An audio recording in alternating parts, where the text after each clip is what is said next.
Hello world, my name is Dad and my name is Mike, and on this episode of the podcast, we are going to talk about how to start an international trade platform. Today we have a very special guest, Nii Acquaye, with Shanaza.com. He has created a multinational bartering / classified ads platform to improve the human condition. Nii is a fascinating guest and can speak numerous languages. Born in the country of Ghana, he immigrated here with only $20 in his pocket, and he served in the U.S. Army and is currently serving in the Air National Guard. Nii leaves his comfort zone and blossoms where he's planted. He is a true leader by every definition. I am highly confident at the end of this period of instruction, you will be able to take what you have learned and apply it to your brand or business. And that's called value. And because of that, you should like this video. Remember that sharing is caring. Check out all of Nii's information in the video description below, and please comment. By subscribing and smashing the bell, you get even more value. But first, AI news.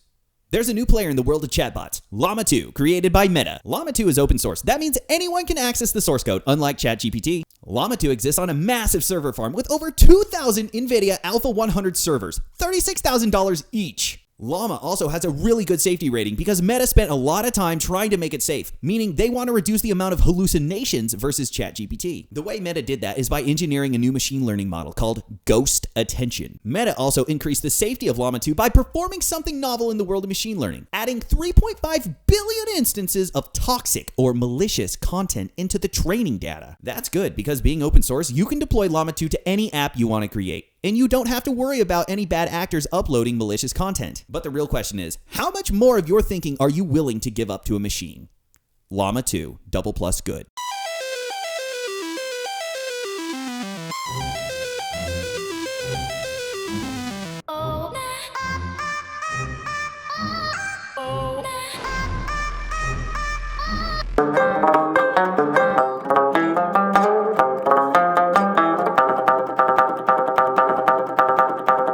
Tell the world about you.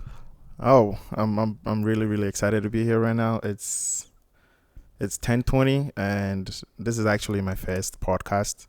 So yeah, let's see how it goes. I am Nii. So in Ghana, Nii means king from my tribe. It's called Nii.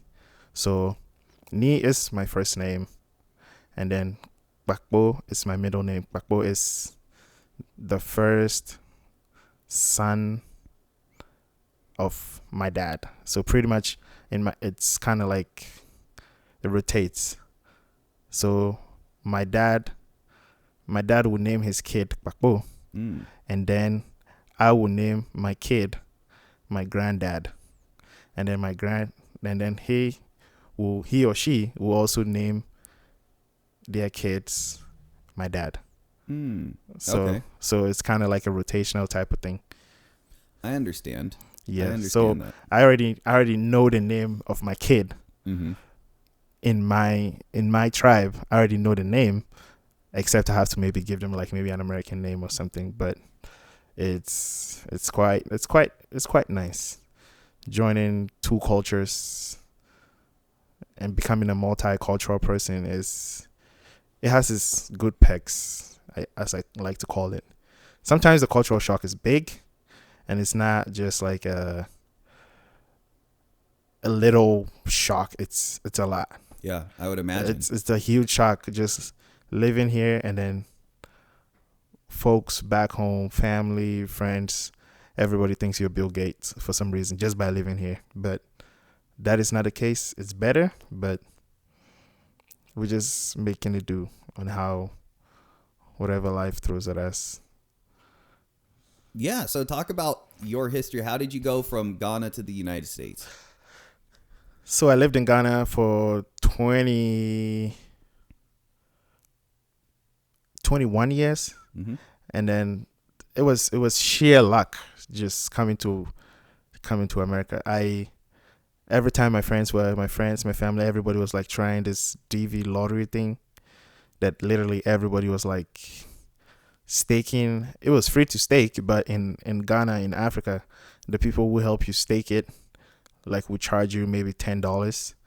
So almost everybody was like maybe put it in like 10 entries, just like the Powerball. You're allowed to buy as many coupons as you want. So everybody was like maybe put it in 10 coupons, and then one day I just seen the guy. I helped him with an errand, and then he's like, I have nothing for you, but I can help you stake a DV lottery. I said, okay. So he helped me with my passport picture. So in Ghana, the passport picture and then the American size is totally different. It's American size is like, I believe, A6. And then in Ghana, it's like A8. In Ghana, it's smaller than the American size of passport picture. So, so he took my picture. I gave him all my details, and then he put it in.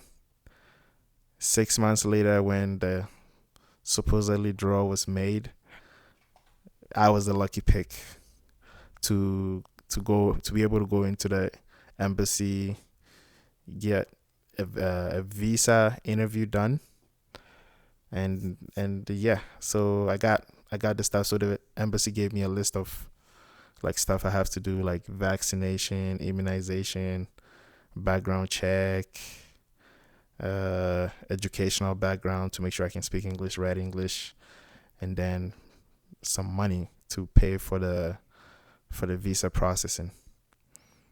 So I did all that. On the day of the interview, I was so anxious. I got there like 3 hours. In Africa, we usually late, but when, just like people say, when the American embassy needs you, you go there early. So I had to be there at 10, but I was there by 5 in the morning. 5 hours early. Yeah, 5 hours actually. Yeah, I was there at 5 in my 9 suit, looking like corporate, and then the embassy opened at 8. But I couldn't get in until 15 minutes time. So I was literally like sitting outside for like 4 hours, 45 minutes until I gained entry. I gave them my documents. I had to write a little essay or paper or whatever to just get prints of my handwriting. I had to take my thumbprints and then the visa processing in. So as soon as the first question I always remember is they ask me, what would you like to do when you get to America? And honestly, I had no plan. All I said was, I want to join the military. And you could see the spark on this lady's face, like, you want to just go to America and just fight for us. And without any hesitation, she just gave me my visa and then said, good luck on your American journey. So now, time came to find a plane ticket. I had to work. I had other stuff, other family members put together. And my dad actually went and secured a loan from the bank, which I ended up paying for when I moved here, because I obviously, there's plenty of work. There's everything available. So, yep, that was how I got here. And lo and behold, when I got here, my first job was Jack in the Box. I lived with my uncle in Olympia. So my uncle would always wake up early, drive me to my job. And I didn't like it. I didn't like the fact that he had to go work late and then he had to wake up and drive me. So I saved up money, and my first mode of transportation was a bicycle. Okay.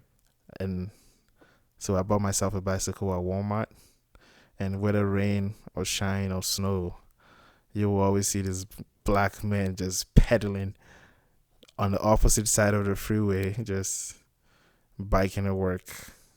I mean, I didn't know that you always had to bike in the direction of the traffic, but I got pulled over a couple of times. But I'm like, hey, I'm just from Africa. I had no idea what was going on here. So I became friends with like a couple of cops, and then the question was like, where are you going at this time? I'm like, I'm biking to work. And you have to take a bus. I'm like, I have no money for the bus. I just want to make it to work. So one day a cop gave me like a reflector jacket, and then taught me how to like mitigate the traffic, and said you have to bike in the direction of traffic, not against traffic. So I did that, and then I did that for a couple of months, saved up some money, and then I ended up taking the ASVAB test, and then joining the U.S. Army National Guard.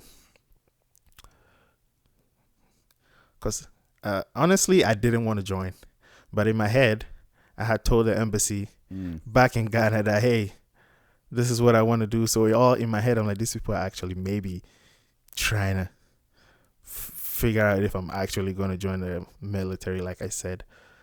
So I actually did join,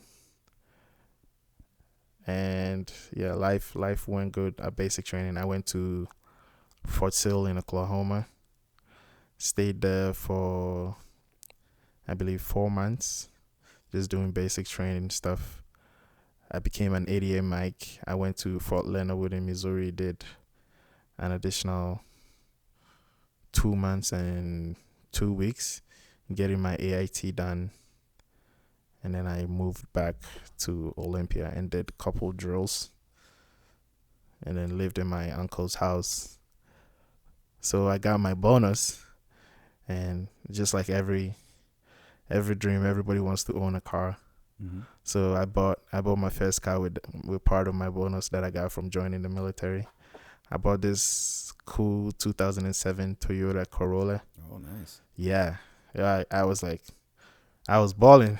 Yeah, that's a good feeling. Like for a first car, and a 2007 car that wasn't beat down. Had like probably 120,000 miles on it. I was feeling great about myself. Coming to America with like only $20 in my pocket and figuring life out and buying my first car out of pocket. No payments, no payment plan and everything. I was feeling great. I knew there was something special about this country, like everybody says. Why everybody's always trying to always move here. I'm like, this is the place to be. So yeah, I bought my first car, and every weekend I was bored at home because all my uncle's kids used to go to school in Easton.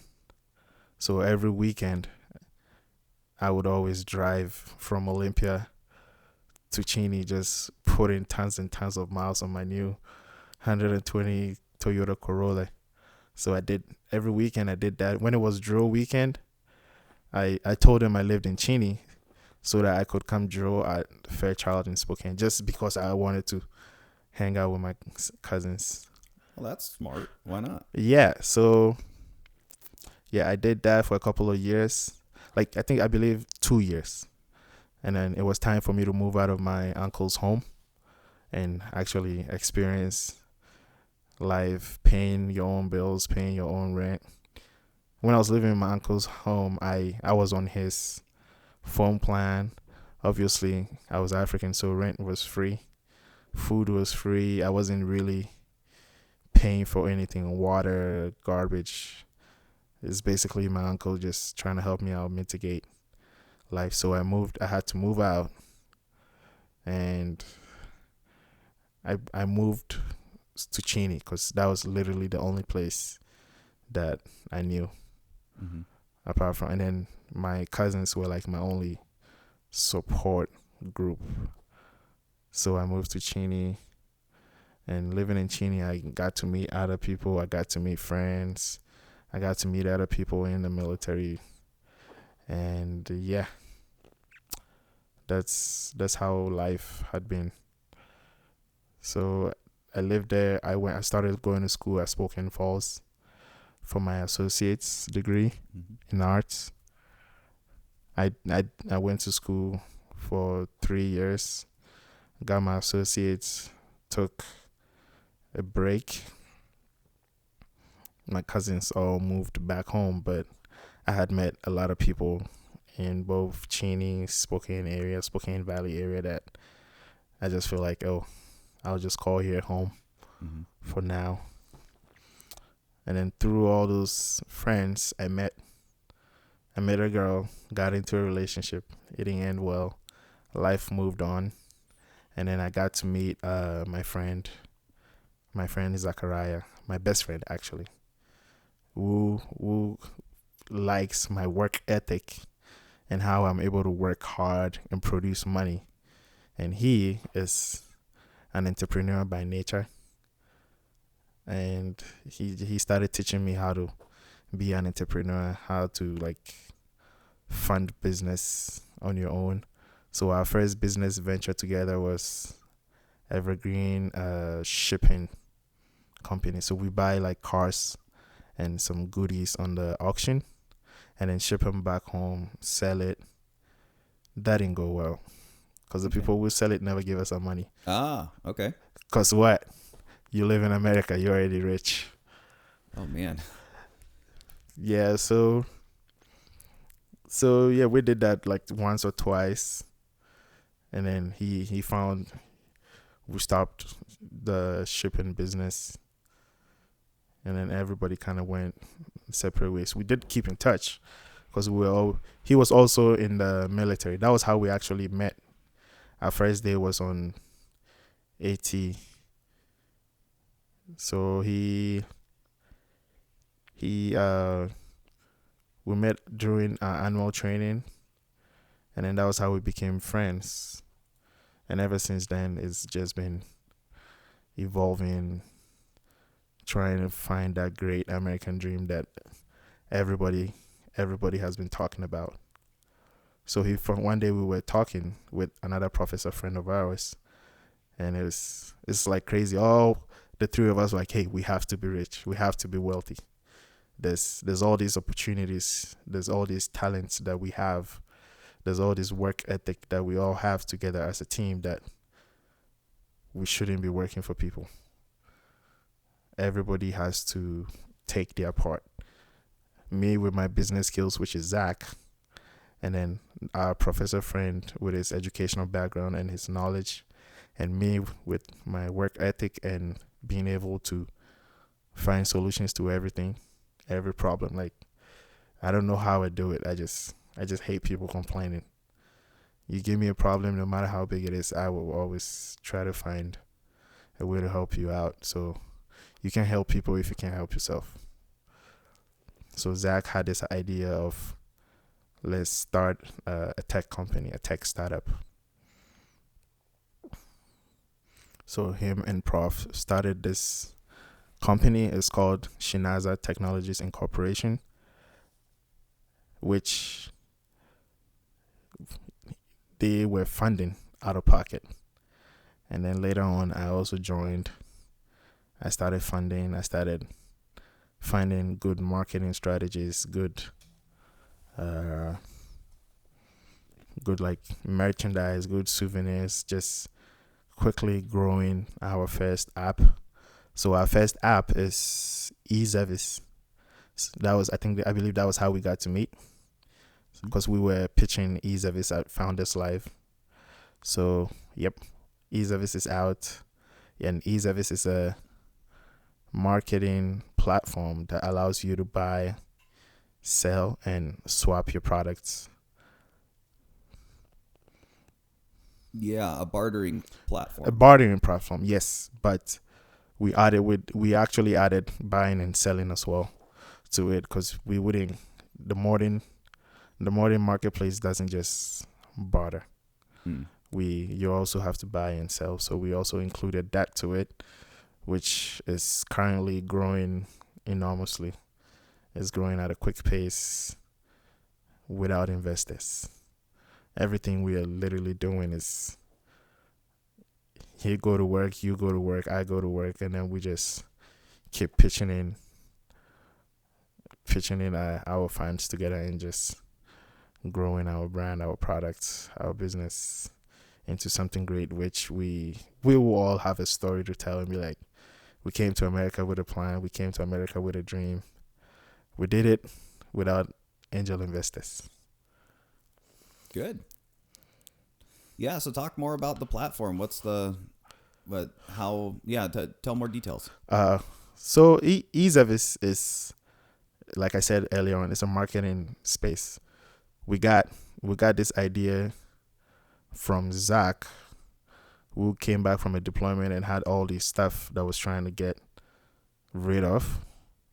And then he listed on Facebook Marketplace and all these other places, and almost everybody was looking to trade, not to buy, but I believe he listed like maybe a PS4 and a PS3, and somebody tried to almost like 10 people requested to trade his PS4 for like maybe a hand video game or whatever.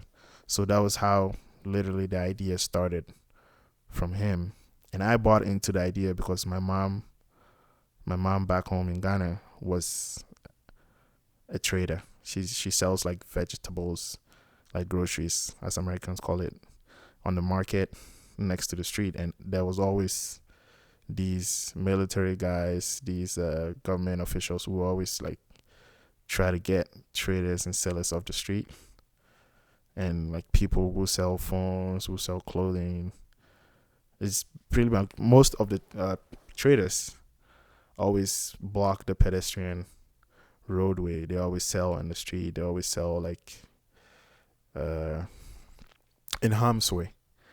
They cause traffic. They cause traffic flow. People lose their lives just by trying to make a living for either themselves or their families. So I like the idea because now you wouldn't have to go to the roadside to showcase whatever you're selling. Now you can just sit in the comfort of your home, take pictures, upload it onto the app that you've downloaded through Google Play Store or App Store, and just sell your stuff. Just meet people, show them what you have. They've already seen what you have because they also have the app, and they can see the app. They can see whatever you're selling, and then they'll contact you to buy it. And then you can just meet them and then do your transaction. And most of the African countries that we've been advertising have actually bought into the idea of coming online to do online business, but you still do it locally. You still get to meet people. You don't ship anything. We don't encourage people shipping because shipping, like the human interaction before COVID, is missing. People would always just sit, order, they deliver. You don't even get to see who delivered it. Like we are trying to get people to be online but still get that human social interaction, which a lot of people are missing pre-COVID. That is like our key tidbit on using eService as a marketing platform to be able to. And the good thing about it is it's free. We don't charge people for using it. Someday maybe we might have a way to make money out of it, but right now we just made it. It's free. It's available to everyone to use, and we made it for the people. So it was made by the people for the people to use, and it's a great venture. Okay, so let's go back a bit. So you came to America through a lottery system. Yes. So you won the lotto. It was a lotto to get here. That's kind of cool. That was the first thing I thought of, was that movie, Willy Wonka and the Chocolate Factory, where the kid gets the golden ticket, and it's like you help the right guy, and the right guy's like, whatever, I'll just help you try to get a ticket to America, and you got it. So you don't get a ticket. Yeah. You get a chance. You get a chance. You get a chance to go to the embassy to interview for a visa. And so you won that. So I won that chance to go to the embassy to interview for a visa. That is just, so it was pure luck to be able to go into the embassy for the first time and meet all these intimidating people in there. And yeah, it was a great feeling. I always tell myself when I get a chance, I would want to relive just that pure moment, that joy of like, I don't know if you've ever had that feeling, like when maybe you were a kid, or like maybe you have this big event the next day, and then the day prior you just can't sleep. You just like, I want to just get this over with. That type of feeling. Ever since then, I haven't really had that. It's just been like, maybe, okay, I have this tomorrow, I have this. But that was like a turning point, a turning moment. Like, I was scared, but I was happy. Mm-hmm. And then I was also sad because by then I didn't really have all the money to pay for everything that I needed to pay. So I was like, okay, what if I win? What if I get his visa? What if I was like, okay, God will make a way. And God did make a way. I'm here, and it's been up and down, but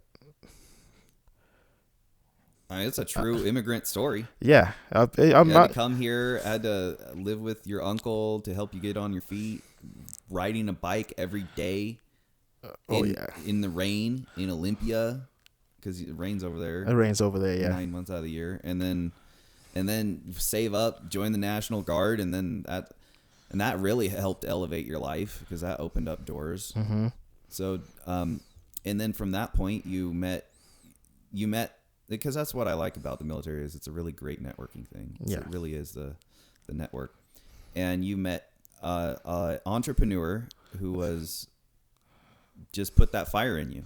Yep. Who said, this is what we should do. We should do something bigger than ourselves. And you're like, you know what? We have this issue in Ghana where people are trading on the street. They could be reducing traffic flow and protecting themselves by trading online or bartering or selling online versus doing it in the street.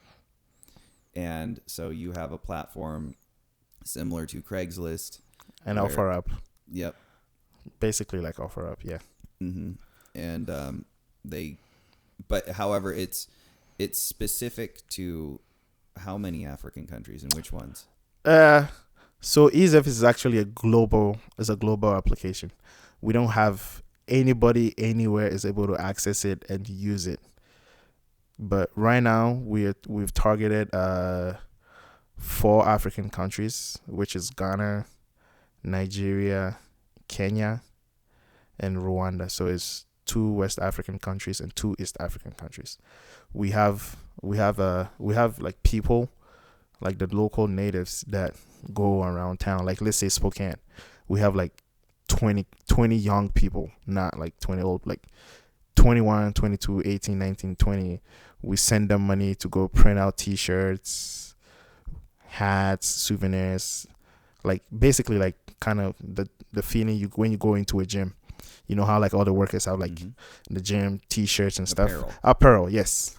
So we give them that. They go print it out, they put it on, they go into town, they talk to the people, they educate the people on what e-service is, what the pecs of e-service is, what benefits they will get from using e-service.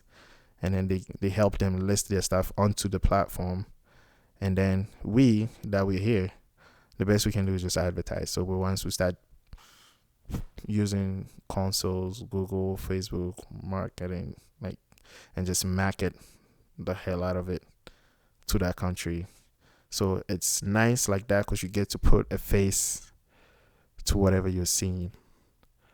Like if you come to me and say, hey, I have this soccer ball that I'm selling in bulk. Later on, I see that same soccer ball maybe in stores. I'm able to attribute that soccer ball to you and the fact that you talk to me about it. And let's say you own it. The dream that you have for that product and the good that you want to do, if that product is good, it is prosperous, is what is maybe going to make me purchase it. Okay. Yeah, I'm just trying to think. So e-services? E-service. Yeah, could you spell that for everyone? So it's E-Zevis.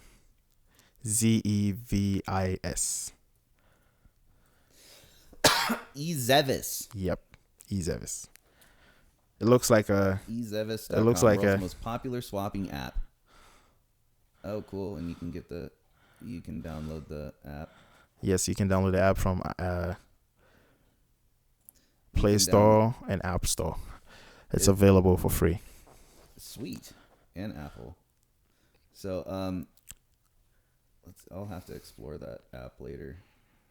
But that's cool. So did you guys make this YouTube video? Yes, we made the YouTube video.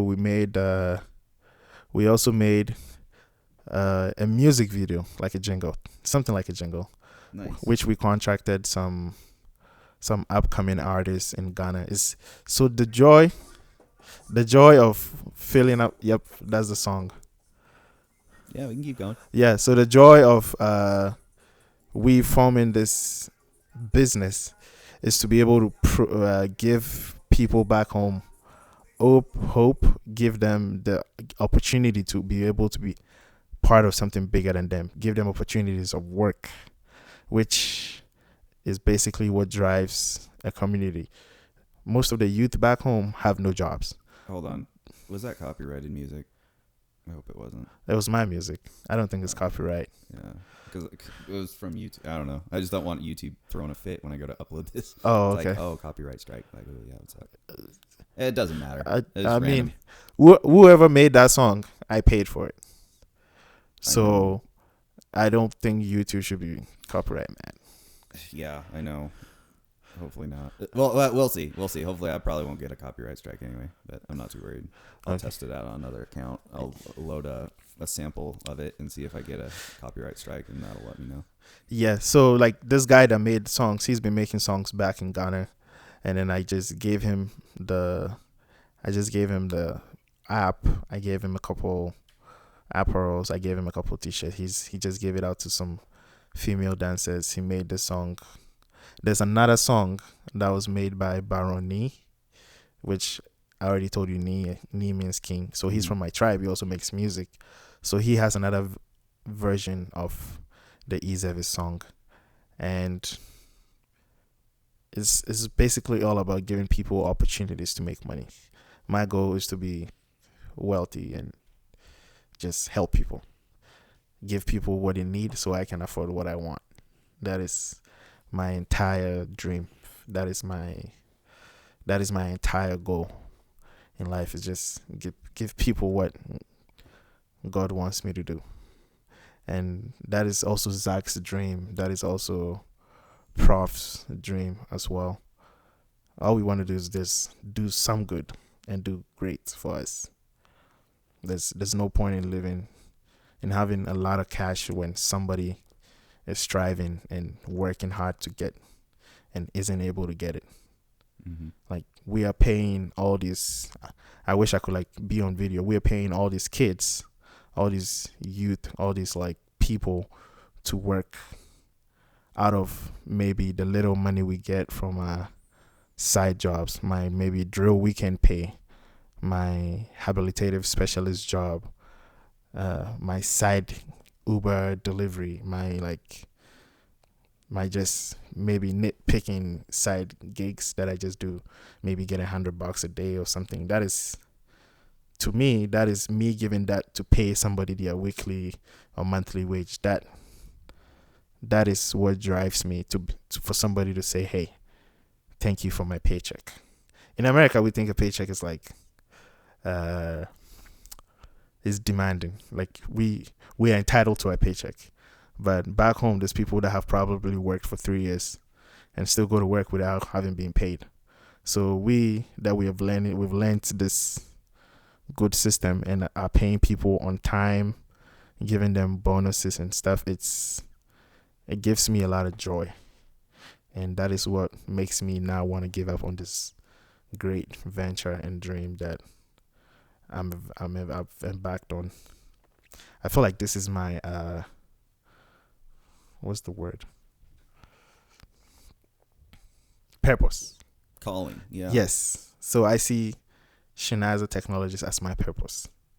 It wasn't my idea, but I just feel like this is what me meeting Zach in the first place.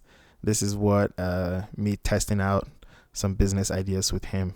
This is what me making him my best friend and me following him and being guided by him and like taking just steps to become something great in life is all about. Life is all about meeting people and just getting the best out of them.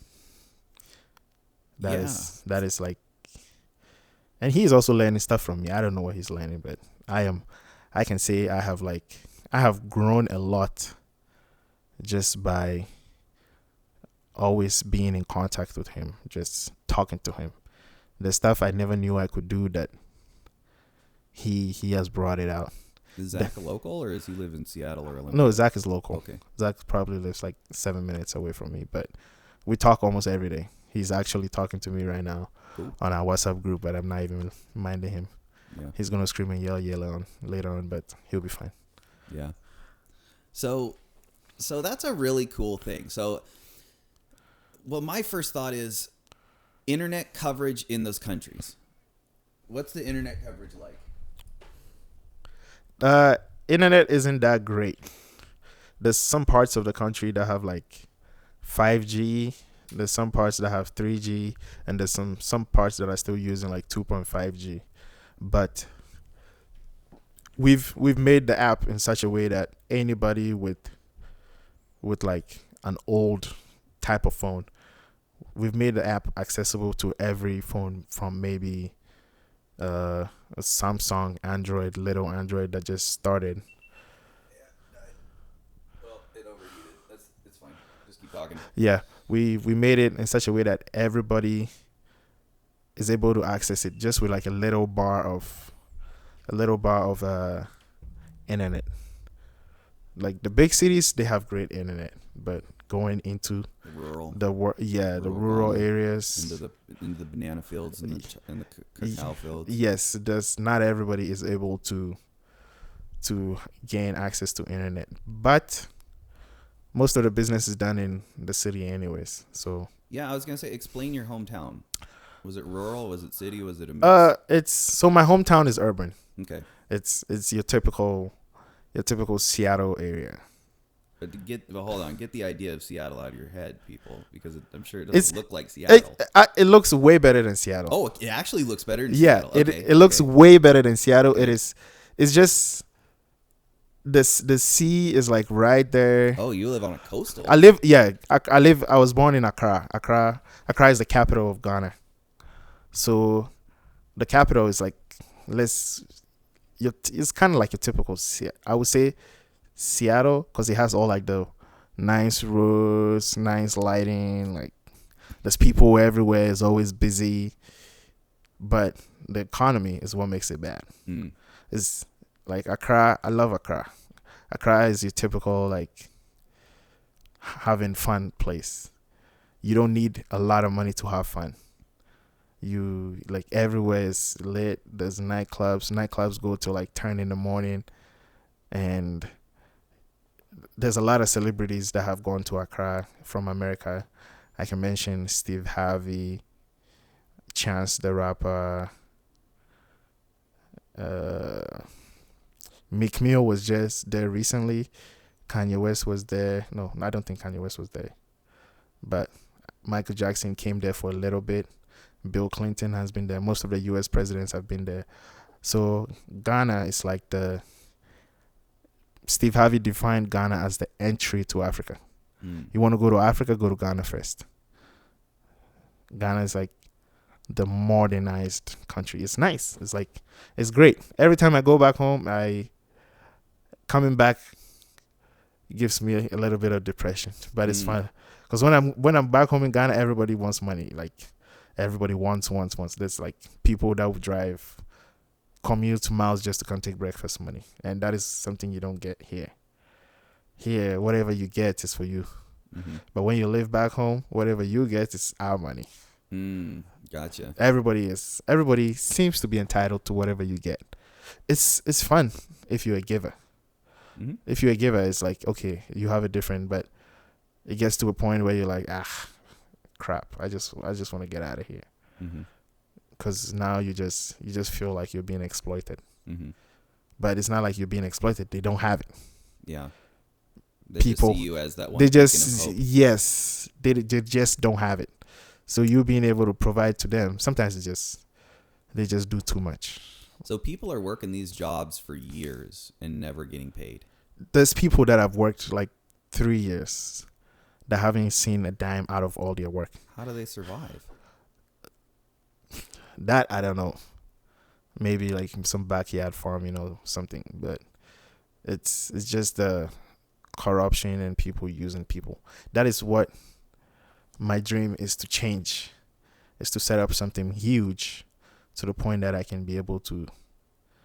That's my way of giving back to them. Like, hey, you're not supposed to be working all this crazy time and not get paid monthly. Yeah, that's slave labor. Yes, and it's cheap. Labor is cheap compared to the Ghana exchange rate. Labor should be cheap, but the big men with the companies do not pay these people.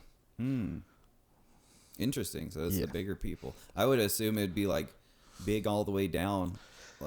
All the way down, yes. There's people that also get the money from the big men and don't end up paying the people who are actually doing the work.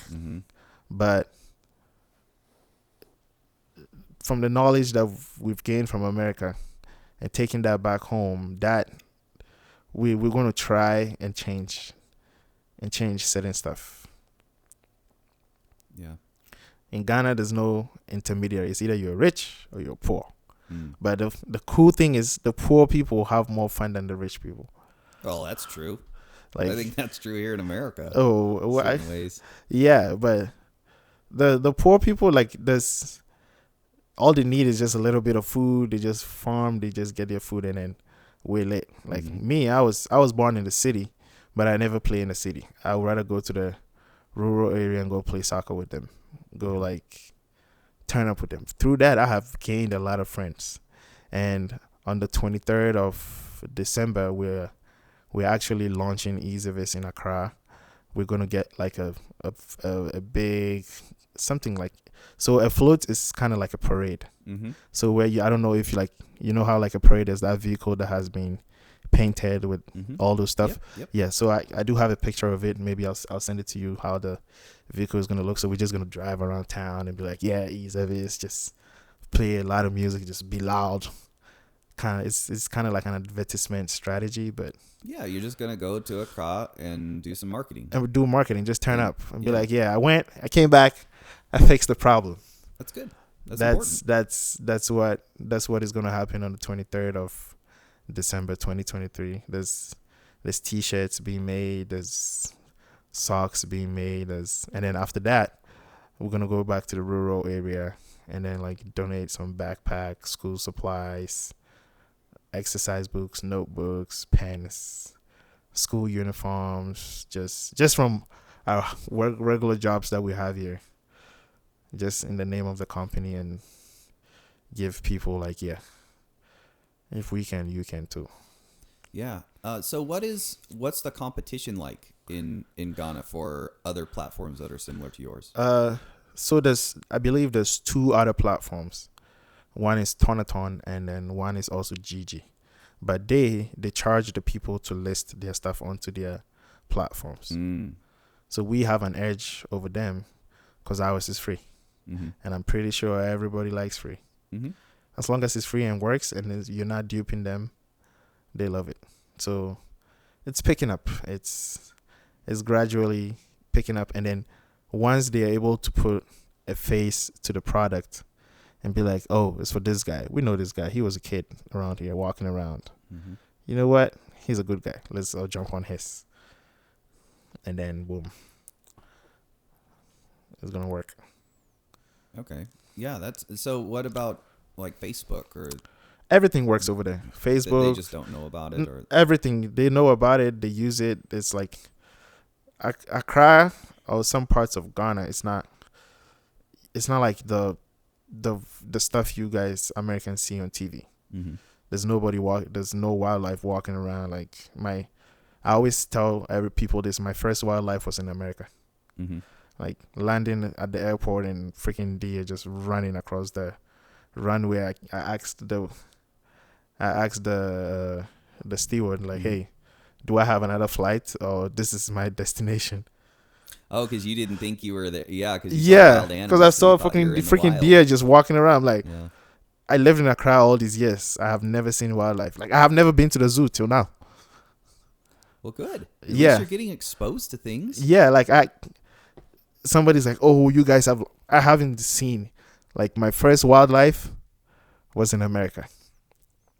Yeah.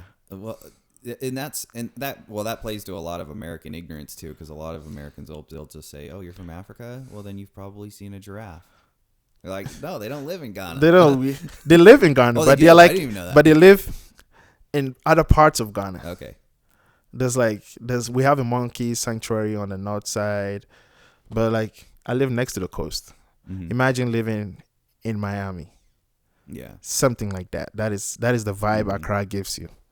Like every day we lit, every day we party, every day we like the beaches, the beach, the nightclub, the like church. That's the vibe Accra gives you. Mm-hmm. Now talk about the school system. How is that? So we in Accra we have two different schools. There's either the international school or the government school.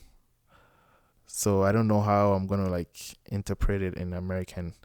So Americans have Is it like a private a private school? A public school? Yeah, a private school and a public school. So the government school is the public school, and then the international school is the private school. Yes, but they all follow the same curriculum. But the private schools are mainly for the people that can afford it.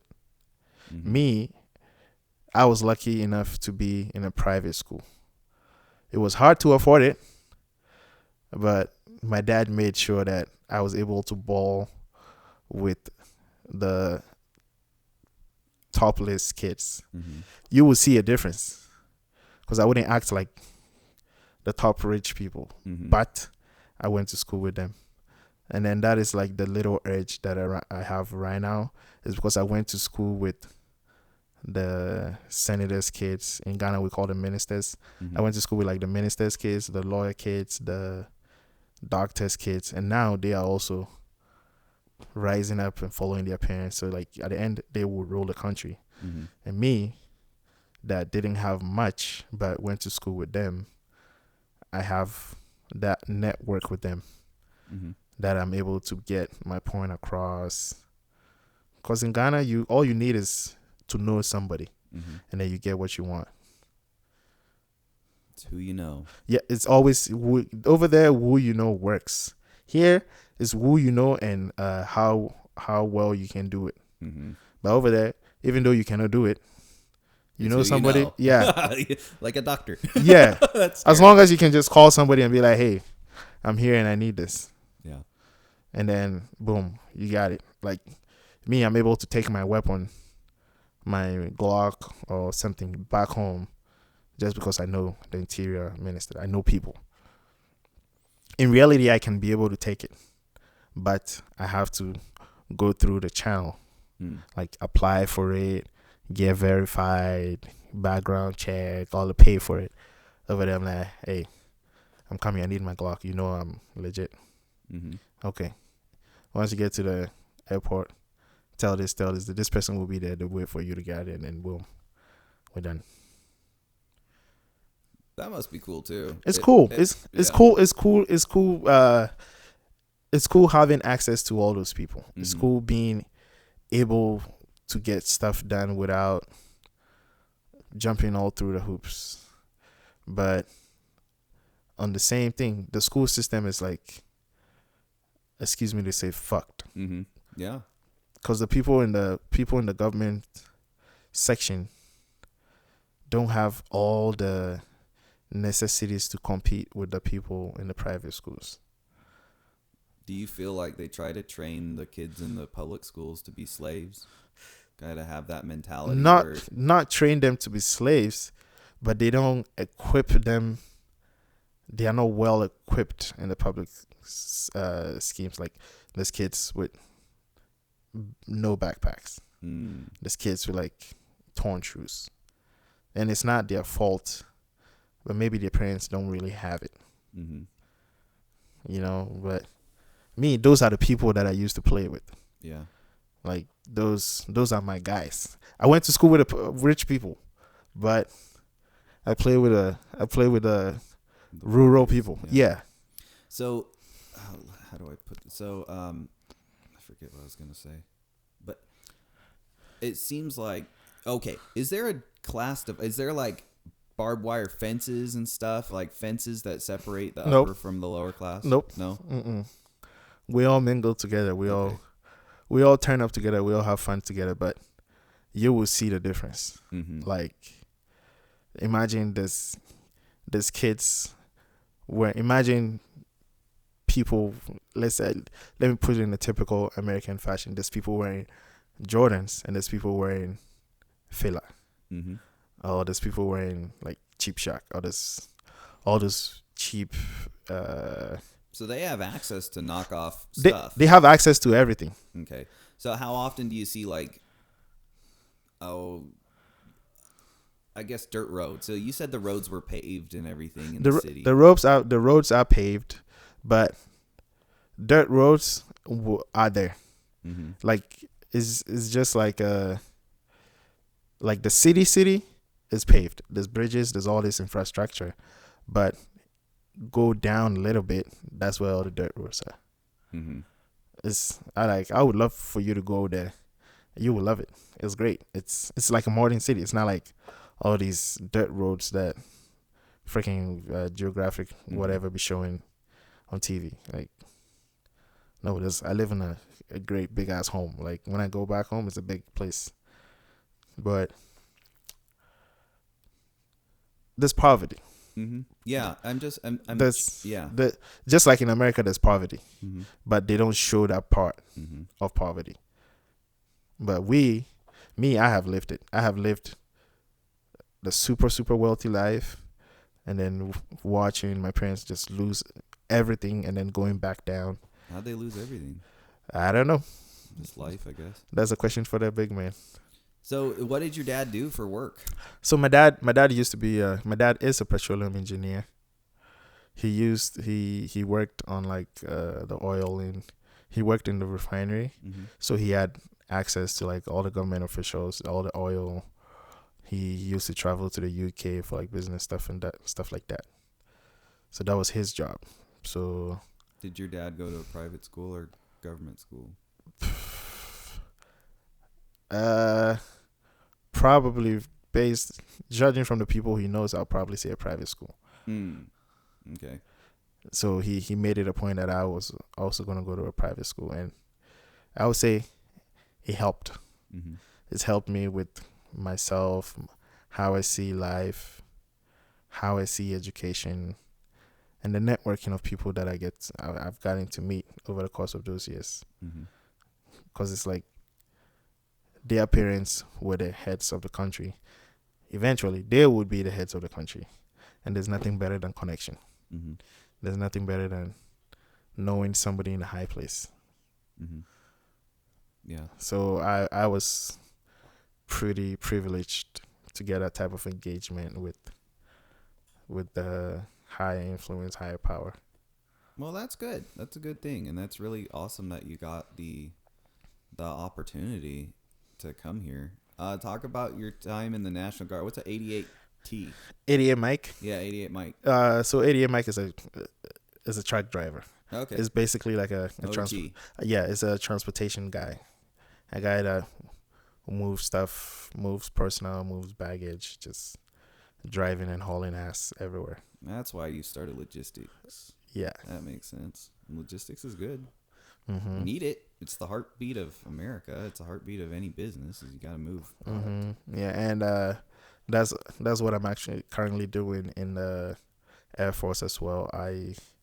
I'm in the LRS logistics. Oh, you're in the Air Force now. Yes, I did 8 years in the Army National Guard, and then I moved to the Air Guard. Okay. Which is easier. And your motor T there. Yes, cool. And I'm ground trans there. Good. That's a good thing. That's a good thing. And I bet that has given you a lot of perspective compared to others. Like if you get to see things. Have you used your GI Bill at all? Yeah, I use my GI Bill in school. I'm currently on TRICARE, dental, TRICARE, healthcare. It's military is great. Mm-hmm. I love the military. I love the benefits that I get from town. I love the attention at the airport. I love the fact that I get to go into the plane first before a first class person. Like, Even if I'm an economy, I get to go in before you, motherfucker. But it's the military is great. Like I wouldn't tell anybody not to join the military. Mm-hmm. The military as an installation is great, but some of the people in the military is what makes it. Yeah. You lose a lot of respect for it after time. Yeah, like the people, some of the people you meet in there are what makes it yuck. Mm-hmm. Yep, there's a lot of shitbags, but at the same time, it's a great network where you're meeting it's a lot of other people.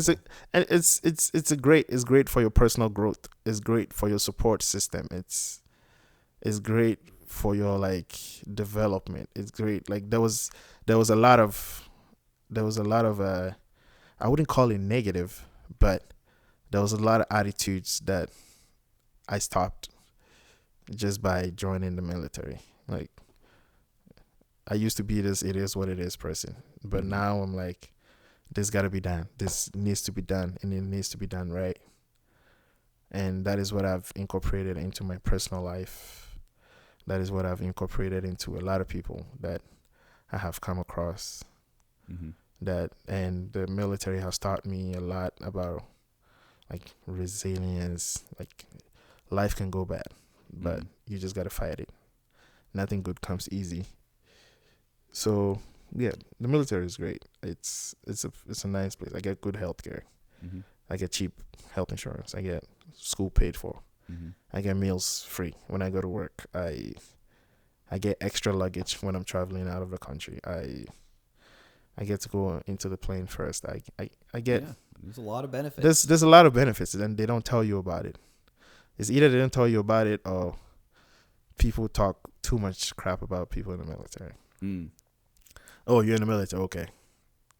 But the recognition and the hard work that gets into it is, I'm always happy. Mm-hmm. I'm always happy to be a part of this big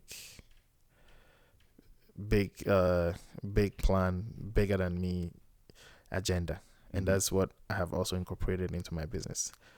Like, it's not just about me. I am doing this to be able to help people.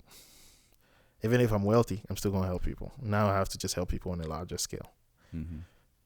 That is what I've learned over the course of my years in this country. And I tell you, this country is great. Mm-hmm. Like, I love it here. There is everything everybody said about it is true. There is great opportunities. You get out of it what you put into it. Yeah, that's true. Like I moved here when I was 20. I moved here when I was 21, turning 22, and I have been down, I have been up. Life has beaten me, but I have never gotten to the point where I'm like zero. Mm-hmm. It's always hard work. It's always resilience. It's always get up and go do something. Like once I leave here, I gotta go to the gym. From the gym, I have school at 5:30. From 5:30, come home, do homework, and go to work at 11. It's like that. This country is just put in the work and just stay out of trouble. Just one little thing can just ruin everything you've ever worked hard for. Oh, cool. What are you going to school for? I'm going to school for cybersecurity. Nice. Perfect. Where are you going at? I'm currently in Spokane Falls, same place I did my associates. Mm-hmm. So I'm getting my bachelor's, but I'm going to transfer to Easton, maybe like a quarter left, just so I can get my bachelor's at Easton rather than Spokane Falls. Go to Gonzaga. Yeah, but I don't got the money. Oh. Yeah. Oh, do you have access to your full GI Bill? I used part of it during my associates. Mm-hmm. So that has like diminished it a lot. I could have gone to Gonzaga, but I'd rather just be at Easton because it's not like I'm trying to do anything major with it. I'm just getting it because I want to get it. A bachelor's in something because I'm pretty much focused on the business right now. Yeah. That's important. So what have you been learning in cybersecurity? A lot of great stuff. A lot of risk management, a lot of coding, a lot of AWS consoles, a lot of Google consoles, there's a lot of protection and how to avoid data leak and data stolen, and how to build a lot of good stuff. Well, I think that's a very important thing for you to learn, especially given your bartering and trading platform. Like, Yes. how do you stop people from doing nefarious things on that? Like, how do you stop people from human trafficking through your platform? You know, like, what if that was a thing, and then you're dealing That with is a thing. international issues? That is a thing. That is a thing. But we've mitigated everything. Like, if you were to meet somebody for a transaction, make sure it's a place that is public. Make sure it's around a time which people are around. Don't go do transaction at like freaking 2 a.m. in the marketplace. Like, there's nobody over there.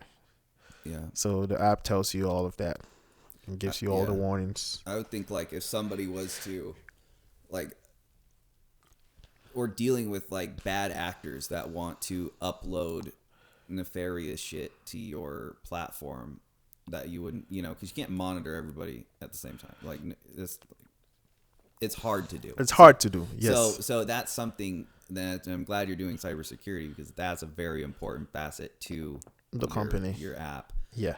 So that's a good choice. So what have you been coding in?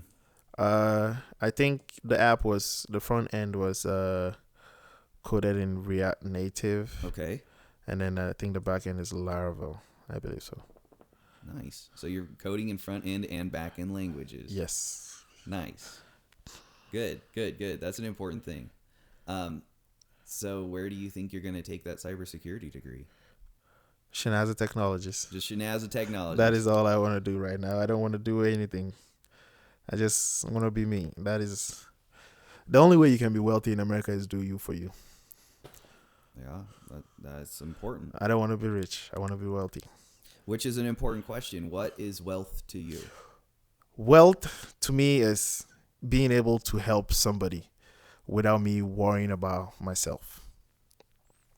I want to be able to give and not be like, oh, how much I got in my account right now. You know, that is wealth to me. Wealth is how many people's lives I'm able to impact, how many people's lives I'm able to turn around. I mean, I'm not going to force you to turn around, but I would want to be able to provide the means for you to do so, only if you choose to do so. That is wealth. That is riches. That is, like, right now, I am not at the point where I want to be yet. I am in the process. But seeing people that are on my payroll getting paid monthly from the regular basic jobs that almost everybody is doing. It's not like I'm still in school. Yeah. Everybody's got like 3 jobs. Yeah, like this is common in America. I got. We live in a gig. Yeah, I got 2 jobs. Yeah, maybe 3. But I got people on my payroll that are getting paid monthly. I got stuff going on. I got people back in Ghana that rely on you. Yes, that to me is the richest. And the whole village put this investment, or not village. That's like the whole family put their backing, because they extended family, an extended family, not just family. Yeah, people. It took a community to get you here. Yep, pretty much. And luckily, you didn't squander it. You didn't squander your opportunity to help out. You know, like, you could have been like, oh, I'm just gonna be a bum. Yeah. But no, you're like, I'm gonna ride my bike to Jack in the Box and work in DuPont. DuPont. Like, I'm gonna try and make it happen, just so I can extend a hand. Like, my whole life, even in America, there's people that owe me like 10,000. There's literally Americans that owe me like 15,000, 12,000, 8,000, 2,000. Like, that is the fact that I'm able to help you is great. It feels great to me. Does it feel great financially? No. But the fact that you were in a bad situation and I was able to pull through is what makes me happy, what makes me rich, what makes me wealthy. I mean, I'm rich. I'm not rich, but I'm definitely far from broke. Which brings up another point. What is poverty? poverty is not being able to afford. Mm. Like me, if I'm not able to help you in any situation, I'll feel poor. Mm-hmm. That is how I have tuned my life. If you ask me, hey Nii, can you please help me like pay my light bill? Like I'm gonna give it to you in 2 weeks. Whether you choose to do it or not, the fact that I'm not able to do it makes me poor. Gotcha. That is my definition of poor. My definition of poor is me not being able to be there for somebody that is asking me to be there. Like I would rather be reliable. It's better to be, I always say the saying, it's better to be reliable than be honest. Feel that it's almost intertwined. Yeah. Because sometimes when you're honest, you're not reliable. Yeah, there's a lot of honest people that aren't reliable. Yeah. And what does that help? That doesn't. That's a good point. That's a great point. What's the difference between honesty and reliability? What's more important, honesty or reliability? That's greed. Most honest people are greedy. Okay, interesting concept. I never even thought of this. So go ahead, elaborate more. Yeah, so let's say you ask me for $20. Okay. Right? Honestly, I have $20 that I can give to you. Okay. Right? But honestly, if I give you that $20, I'm going to go broke. Okay. But a reliable person is going to give you that $20. Just because you're relying on him to give you that $20. Whether you choose to be truthful in your request for needing that $20 is only up to you and your God. Me, I've done my part by providing you with that $20 you needed for whatever reason. In my account, in nature, I have helped you. The fact that I helped you, whatever God I serve will always provide me. That's my viewpoint of life. I will always choose to be reliable than be honest. Okay. Yeah. That's something I'm gonna have to really think deeply on. Yeah. Because I think deeply on things like, what's more important, expertise or experience? Yeah, that's something I think about. What's the value of a college degree versus somebody's experience in a job? In a job, yeah. So you bring up better to be reliable than honest. I think about, there's an honest drunk or some honest drug addict who is not reliable to show up to work, though they're honest, versus you have somebody who's dishonest but reliable.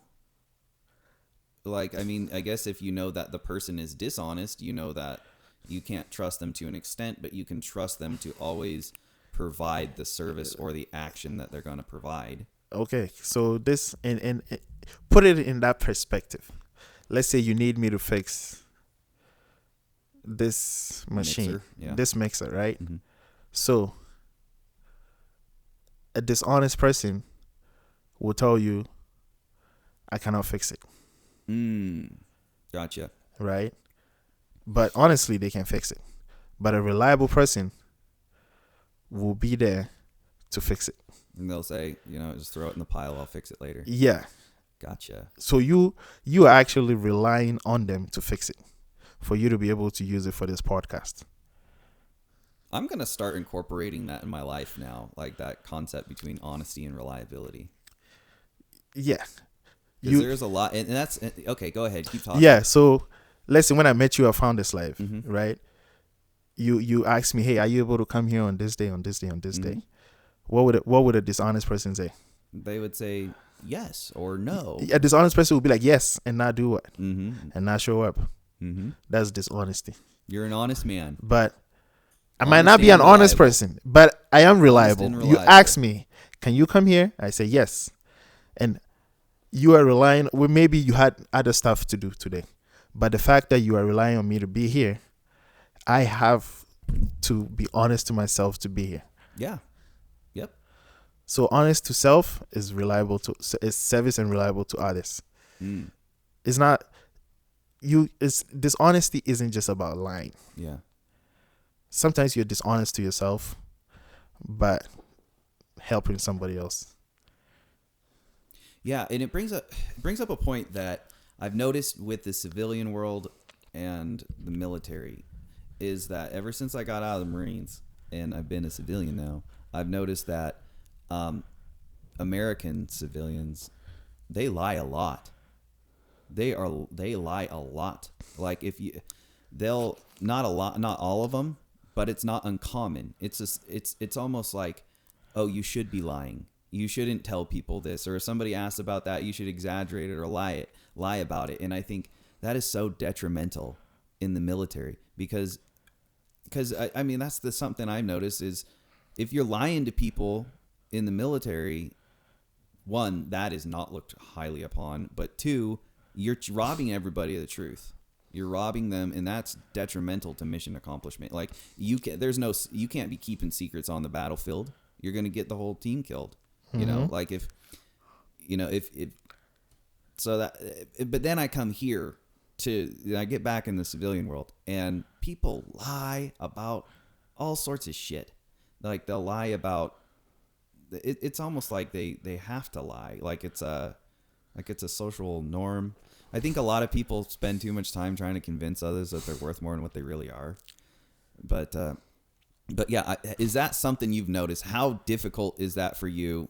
But you said you found out how to mitigate it. You just say, I judge them based on their actions. Are they reliable? Yeah. Versus what they say. Me, I always watch if I can rely on you to do something. I would always be available for you to rely on me to get shit done, right? Mm-hmm.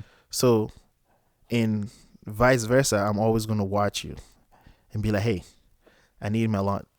Just basic stuff. Let's say I need my laundry taken out at this day. Mm-hmm. Whatever you got going on, don't tell me yes and not do it. Mm-hmm. Right? But me, whether it inconveniences me, the fact that you are relying on me to do it, I will get it done, even though it inconveniences me. Mm-hmm. That is service to you. Yeah. Right. Mm-hmm. So I always ask myself, how would it be better for somebody else? Whatever I'm doing today, is it going to help somebody? Is it needed? Is it my own greed, or is for somebody else's profit? Mm-hmm. Yeah, sometimes it gets you over the edge. Like, I can't do this no more. But service to others versus service to self, I will always choose service to others and then force myself to meet that expectation. Mm-hmm. Like, if I have to take care of you, that means I have to take care of you and me. And guess what? That pushes me into working hard. Mm. And then once you work hard to a certain stage, and that need that you require me to help you is no longer required, guess what? I'm still going to be working hard to this stage. Right? Mm-hmm. And then another need arrives. Now I have to push myself up. And just because the need is not there, that doesn't mean I should drop down. I'm already here. Why would I want to come down? Mm-hmm. So it literally depends on the perspective of, like, I can never be content just from where I'm from. Mm-hmm. I always work overtime. I always work a month. I choose to work like 450 hours. Dang. Still go to school. Mm-hmm. Still make time for the gym. Yeah, that's another important thing we're going to talk about is the gym. Right. Still make time for the gym. Still make time for friends. Make time for family. Make time for... There's 24 hours. You can't just be selfish with all of that. Mm-hmm. So... That's really what you're wealthy in is time. Yeah. So me helping people or being of service to somebody is a way of me pushing myself in another regards. Let's say you need $500. You rely on me to get you that $500. Now I gotta work my money and work in order to give you your $500 and me not going broke. Guess what I just learned? Hard work. Mm-hmm. Yeah. Now I just push myself to, I can actually work overtime. And the more overtime you work, the more money you make. The more money you make, the more people you can help. And the cycle keeps going. Good. So you see, you're getting to some pretty good points. So what's the purpose of business? The purpose of business is my business or just business in general? This is business in general. It's to escape the matrix. Okay, escape the matrix. All yeah, right. The purpose of business is to provide a service to somebody. Is to render service to somebody. Mm-hmm. No matter what business you're in, your first priority is your customers. You're rendering a solution to somebody. Mm-hmm. Yeah. This mixer you're doing, mm-hmm. somebody had to create it. Mm-hmm. That's their business. And guess what it's doing? It's helping you get this podcast. Mm-hmm. This mic was made to help you talk into it. Mm-hmm. This computer, whatever service or whatever business is to help people. So you cannot like have a business without thinking of who you're helping.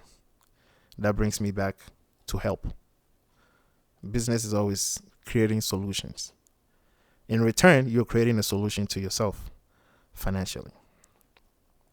And you've never been to business school. I've never been to business. And you nailed it. And I'm like, and all this I'm just learning from life and Zach. Like I always give credit to my friend. Mm-hmm. Like he says, hey, you will be a great investor. Like all you need is like big money. I don't care. Whatever, bring it. Let's do it. I never back down on an idea. Good. Yeah. It's what you're talking about is very important because I've interviewed many people. I talk to a lot of people, a lot of quote unquote business people, and I ask them what's the purpose of business, and they say the purpose of business is to make money. Oh. And I'm like, no, the ad is to provide value to people. People is the solution you're bringing to people's life. If you're not providing value, you're not making money. If you're not, and Shaq made a quote. He says the only way you can be wealthy is to help people. Mm-hmm. Yeah, Shaq is freaking great. I was listening to one of his things where he was pretty much talking about the same things you were every time I see him, I always like listen to him a lot. He's not. I wouldn't call him my mentor. My mentor is Shatta Wale. He's a Ghanaian musician. He used to be just in the ghetto, but now he has a song with Beyonce. Mm. So imagine a kid from Ghana in the rural, in the ghetto, and has a song with Beyonce. Even people in America don't have a song with Beyonce. No. Even top A-list artists don't have a song with Beyonce. And a kid from Ghana has a song with Beyonce that topped the chart. That's awesome. That's awesome. That's great. Like I always attribute myself to him. Like I want to be this person, not this person and do music, but I want to be that person that says I was here, now I'm here, and I'm helping people get there. That's like my whole biggest agenda in life, and I wish God would listen to my prayers, and He's doing it, but it's happening, but it's probably not at the pace I want. And maybe He has His reasons. Maybe it's not at the pace you want. I know that feeling. Yeah, where you feel stuck, where you're like, "What am I doing?" You know? Yeah, it's happening anywhere. You know, it's going somewhere slowly, but not. It's crazy. Like I wake up. Ease of This was Zach's idea, and he did it as a competition in school, where he had to invent something for his business. Now it's something global that is helping people, and there's no better feeling than having an idea and implementing the idea and seeing somebody benefit, let alone somebody sending you like a voice recording or like a video recording of whatever you did that is helping them. Like, that's good. Like it's I don't know, it's a great feeling. Yeah, when somebody's really giving you positive feedback of something. So yeah, guys, download Ease of It. Just check it out. Give us cool feedback, and then we will make it work. Yeah. So talk about physical fitness. How important is it to you? Fitness. Going to the gym. You cannot go to the military with it. You cannot be in the military and not be fit. Yeah. That defeats the purpose of military. Yeah, or you shouldn't be fat. You shouldn't be that. Yeah. In the military. That is like I feel like there's a certain way people see people in the military as you need to be a soldier, and I haven't seen an action figure that it was in the military that wasn't fit. Yeah. If you're fit for the job, you got to be fit to be called to the job. So, and secondly, my big brother is a model in the UK, and he takes fitness to a whole nother level. He's always in the gym. He's always looking good in clothes. I love clothes. I love fashion. Like, yeah. And I don't think anybody that loves fashion would want to not look good in that whatever he's wearing. So that is another reason I love fashion. Like, I want to look good and feel good. And it's just a personal thing. I take my body very seriously because your body is the temple of God. And if you hold God in high esteem, you wouldn't treat his temple like shit. You don't treat your home like shit. So how do you treat somebody's temple like shit? That's a good point. Yeah. Yeah, that's like, from a religious point, that is how I see it.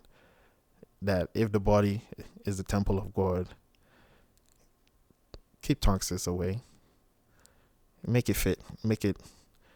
Keep it well. It will deteriorate in due time.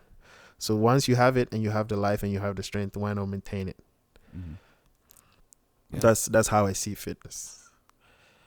Do you do CrossFit? No, I don't do CrossFit. I just lift and do cardio. Cool. That's good. I have my own like routine and stuff. I love food too. Yeah. I love food. Like, food is great. This is America. What is the main staple food of Ghana? It depends on where you're at. Like, me on the coast, there's kenke and fish.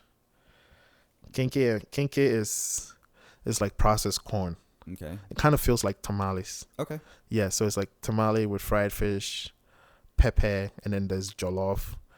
And then in the Ashanti region, there's fufu. Like maybe palm soup. Talk about the energy production in Ghana. How do they get energy? There's this dam, like the water dam in Spokane. So there's this dam in Ghana called the Akosombo Dam, and that dam is what literally powers. It's a water source, water energy. So that dam is what powers up the whole country. It's deteriorating. That is making like some parts of the places not have power, but that's like pretty much the whole power source. But some people are like coming up with like there's a lot of sun, so there's people harvesting the sun, there's people harvesting the wind to like create different sources of energy. And yeah, that is, but of course only the wealthy people are able to gain access to all those extra, like the solar power and all that. Okay. Talk about how the power is transported. Do they use power lines? Power lines. Okay. There's no and because the people are poor, they cut the power lines and go sell it. So it's crazy.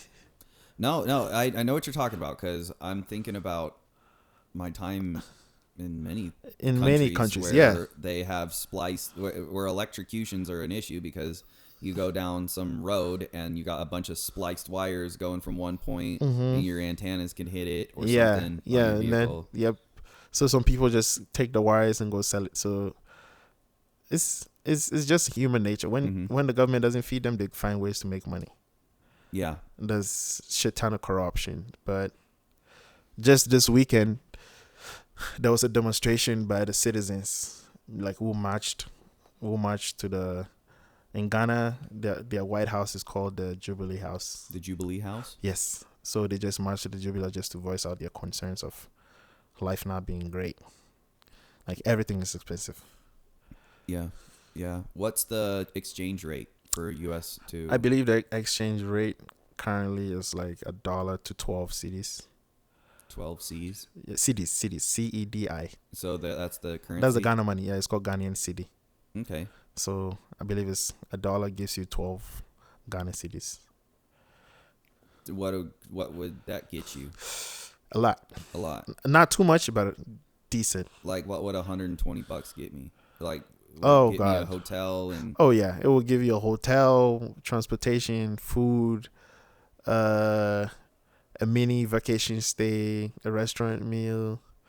You can get clothes, but don't buy gas because all your gas money will be gone. Because over there they don't sell gas in liters. They sell gas in gallons. You mean they sell gas in liters, not in gallons? Here we buy gas in liters, right? No, gallons. Gallons, okay. Yeah. Yeah, so here we buy gas in gallons. Over there is liters. And they're selling probably the same price per gallon per liter. Yep. Yeah. Yeah, that's the way it was in Singapore and all the other places. Yeah, so it's more expensive. Gas. I feel like gas is what maybe gas and petrol. So petrol is usually what kills people back home. Oh, on price? Yes. Yeah, the cost of... Yes. Yeah, well, it's true. I mean, the gas prices dictate a lot of crap. Dictate how much things are here to how expensive things get shipped. Yeah. And I thought about this yesterday. Let's say you were a kid in Ghana in some poor rural village out in a banana field, right? And you find a 1 ounce gold coin somehow in your life. What would they know? What would they do? How would they know anything as to like who's going to take the gold? Who's going to exchange it? How do they know they aren't going to get ripped off? They will get ripped off. Yeah. They will get they will just be given some little money just for their efforts of just bringing it into light. It's just like here. Everyone is corrupt. Like banks are corrupt. Everything is corrupt. The corporate world will always find ways to profit off of you. That brings me back to the reliability and the dishonesty. They have their own ways of making that. They see you as an opportunity to make money, but you are relying on them to provide you the service. So that's why I'm like, my business will be a reliable business. Like, you depend on me to get you a service, I'll get you a service that will not kill you. Like, I don't have to swindle you to be wealthy. Yeah. And it seems like it's a great business model to get as many people on a platform for free as you can. I don't need them to pay for providing them ease to be okay. Facebook has been free forever, but Facebook is one of the biggest tech champs. Snapchat is free. You can choose to pay for it, but majority of the people are on there for free. WhatsApp is free. Instagram is free. What else? Twitter is free, but they're all making money. Tinder is free. Like, all these other stuff are free. So I don't need to create something just because they are unaware of the free version of the stuff they have, just to provide them with a service of leaving the street of selling. That, and that's like another thing that I'll say America has done for me is giving me all these opportunities to learn that you don't always have to charge people to be okay, to make money. Even free people are even making more money than the people charging.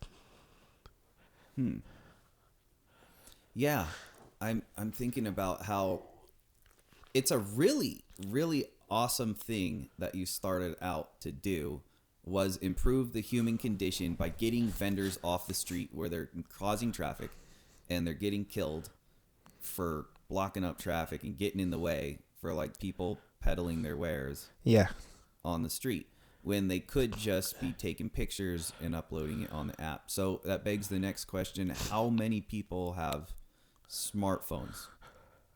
Almost everyone has Okay. smartphone now, but Yeah. they probably wouldn't have the version of the smartphones that we use in America. Yeah, It but will they be have smartphones. they so they they do can have take a smart. picture and upload Yes, it. everybody is fully capable of taking a picture, Mm-hmm. and if not, there's always somebody that is willing to help you mitigate. So my goal this December is to actually go there as the owner, obviously advertise the app, make noise about it, of course, go on like certain interviews like this, video ones, and show people the pecs, the benefits of whatever has been created. Because there's other ones that have been created that just came and just swindled the people. So they don't really. Some people have gotten it, some people haven't gotten it. But at the end of the day, it just takes the voice of the person behind it to be like, hey, I didn't do this to hurt you. I did this to help you, eventually help myself too. And guess what? Once I help myself, guess who is helped? You. Mm-hmm. So what is your problem? Mm-hmm. I'm trying to get you what you say.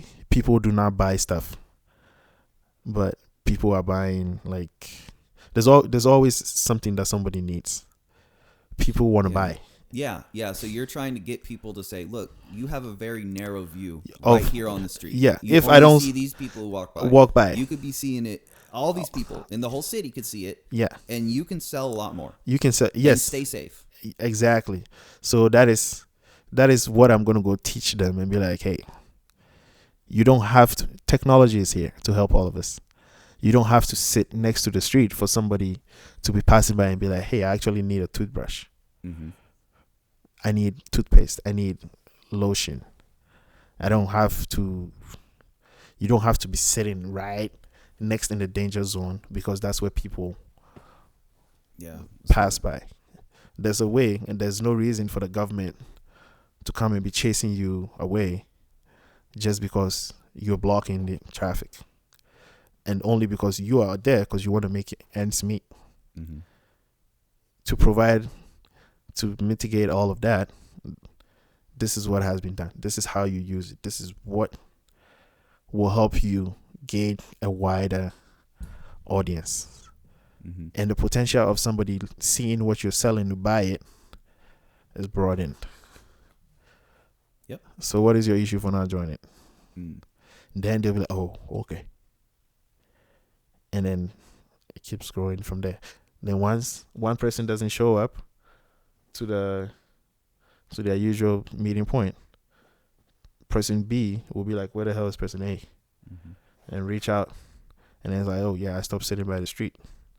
How are you working? How are you selling? Oh, there's this cool app that is that. And then boom, person B leaves. And then that also keeps getting people off of the streets and traffic becomes free flowing. Yeah, that's a great thing. So the word of mouth, product, price, place, and promotion. Mm-hmm. And what do you do with all the data? We don't keep any of the data. The data is all on AWS. Okay, so it goes to AWS. Yes. We don't have we do have access to it, but all of it is in the cloud. Okay, so the data goes. The data is safe and isn't touched. How has that been working with AWS? Talk about that. Why AWS? I mean, there's other platforms that we could have kept. There's Microsoft and all of that, but I feel like AWS is like more known than the rest because I'm doing cybersecurity.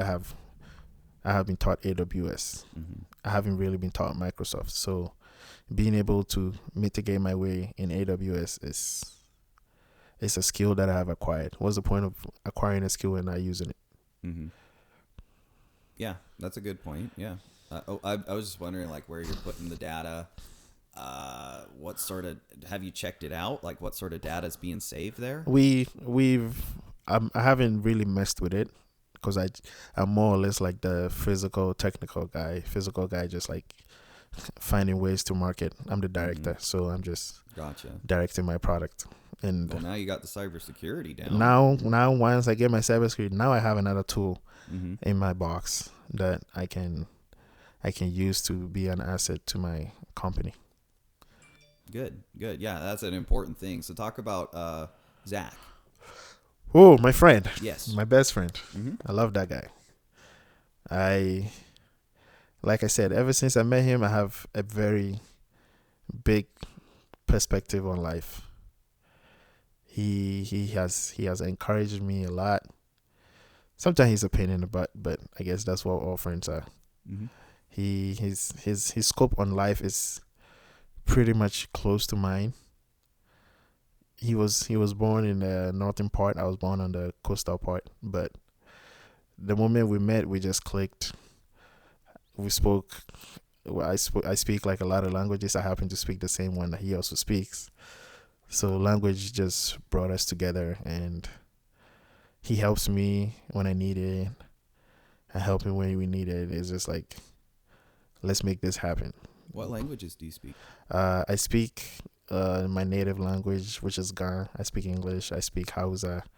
I speak a little bit of Arabic. I speak Tree, Fanti. I speak like probably 10 fluent languages. Are those all native to Ghana? No, there's some Nigerian native languages as well. I speak French. Cool. Yeah. That's good. I love it.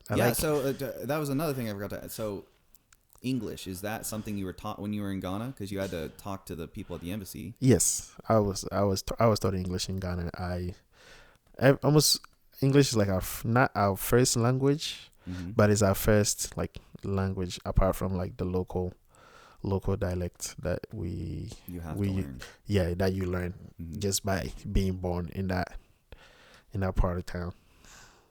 Did you watch English like American movies? Oh yeah. No, I didn't have to watch it to learn. We spoke English in school. So I watched a couple of American movies and stuff like that, but it was not like, oh, I'm learning. I speak it. Okay. And so Zach, he speaks a different dialect. Yes, from what I was originally born with. Okay. Like I speak Ghana, he speaks Dagbani or Hausa and other stuff. How hard is it to communicate with Zach? Well, I'd imagine it would be easy with him, but I mean, like between the two languages, the two dialects. It's a vast difference. Oh, okay, so it's totally different. It's like a total different thing. You have to like understand what the hell they're saying to be able to communicate. But me growing up, I've been like everywhere that I love to be able to communicate with people. I'm a people person.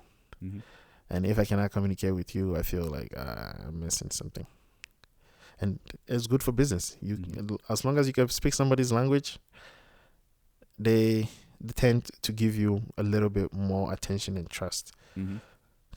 Yeah, as to what you can they tend to make themselves available to listen to you more if you're able to speak their language. So I'm making my point to like learn different. Now I'm trying to learn Spanish. It's not that bad, but I want to learn Spanish and then learn German. Well, you got one of those minds that's easy to learn a new language and apply it. Yeah. And I think part of it's just not being afraid to say shit and sound like an idiot in front of people. You know, I'll say things all the time in Spanish and stuff, and then they'll correct you. Yeah, they laugh and they correct you. Yeah, and then they see your effort that you're at least trying to communicate with them. Then they will help you get it down, and then you're good to go. Sweet. So where did Zach go to school? Zach went to Spokane Falls and then continued to Houston, got his bachelor's, and then got his MBA as well. Nice. You got his MBA too. Yeah. Good for him. Good for him. Yeah, you guys are a powerhouse. We're great. And then the professor, you called him. Yeah, prof.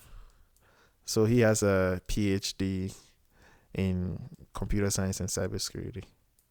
Oh, so he can help you too. Yes, He's probably a great cybersecurity mentor. Yeah, so I do go to him like if I have some questions and stuff like that. And of course, he doesn't hesitate to help me in anything at all. And he lives on the west side. Yeah, he lives in Seattle. So, and you guys got your an office location in Yes. in So Seattle. he's the one that mans up over there. But we're looking at, once we start growing and become big, maybe we might just move everything to the side, because that is Zach's goal. Zach's goal is to have like a tech company in Spokane, because I'm be like, yeah, Spokane too got one too, motherfuckers. Yeah, the tech scene isn't that big here. Yeah. I've noticed that. There's only like I think two big ones. There's Rohini and then the aluminum company, but even that's not a tech company. It's just like aluminum people with like tech. Yeah, Spokane's not known for its tech culture. It's more of an industrial town. Mm-hmm. Plenty of industry. I mean, if you want a job right now, anyone can go work a job in doing, mindless factory work if you wanted to, but which I've done. Did that stuff for years, and I've leaned in and out of those jobs just to pick up cash as I needed to. But yeah, man, we've been going for 2 hours now, so time flies. So what do you want to say to people, and where can they find you? I'm everywhere on social media. My Facebook is Jerome Nii Nii, and then my middle name is KPO, and my last name is Acquaye, Acquaye. My Instagram is Nii Jerome, which is NII, and then Jerome Jerome. And if you want to reach me, just email me at Nii Acquaye, my first name NII, my last name Acquaye at Shinaza. Shinaza is spelled SHENAZA.com. Perfect. And we'll have all those links in the video description below. Be sure to check out his app and check out all of his socials. And be sure to like, subscribe, and smash that bell for more data-driven updates. Thanks, everybody. Bye.